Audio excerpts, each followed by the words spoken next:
Talking to Charles Kanjama and Bobby Mkangi in just a minute, but a wave of proposed legislation has ignited a nationwide uproar as farmers and activists mobilize to protest what they deem unconstitutional and punitive agriculture bills.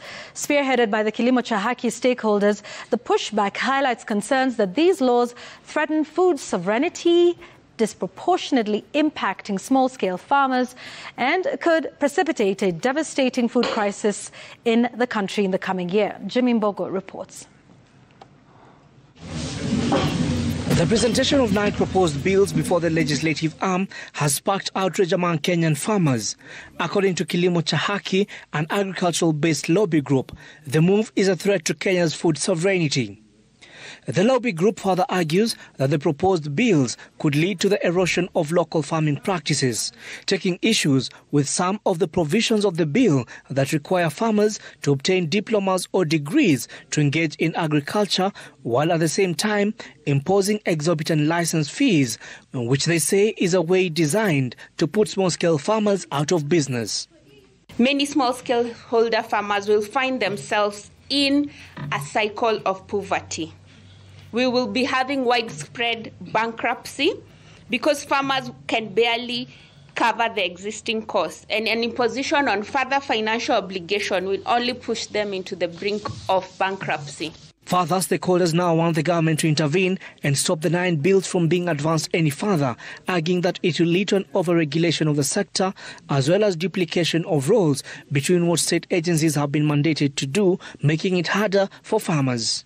Some of the proposals in the bills seem to change Kenya's ability to raise livestock, cultivate horticulture, as well as force them to undertake professional agriculture practices, which, according to critics, the government will be pushing a dangerous agenda.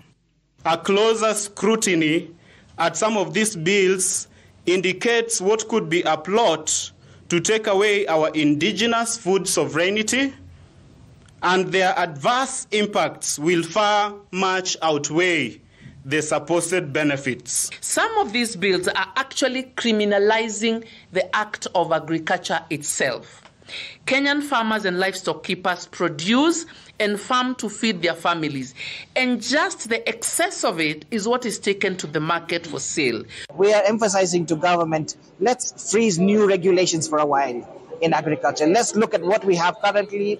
Let's make some important decisions on implementing the current legislations rather than in bringing in new legislations. Kilimo cha Haki now says it will be leading a march to Parliament on the 4th of October, demanding the withdrawal of the proposed bills. We are going to be marching to the Ministry of Agriculture. We are going to be marching to Parliament. We are going to be marching to the Senate. And what we are going to be delivering to them is a petition to remove all of these bills. Now, the Kenya Kwanza administration had vowed to find a lasting solutions to Kenya's food shortage. However, according to Kilimo cha Haki, the proposals of these 9 bills will only serve to worsen Kenya's food shortage in the coming years. Jimmy Mbogo, Citizen TV, Nairobi.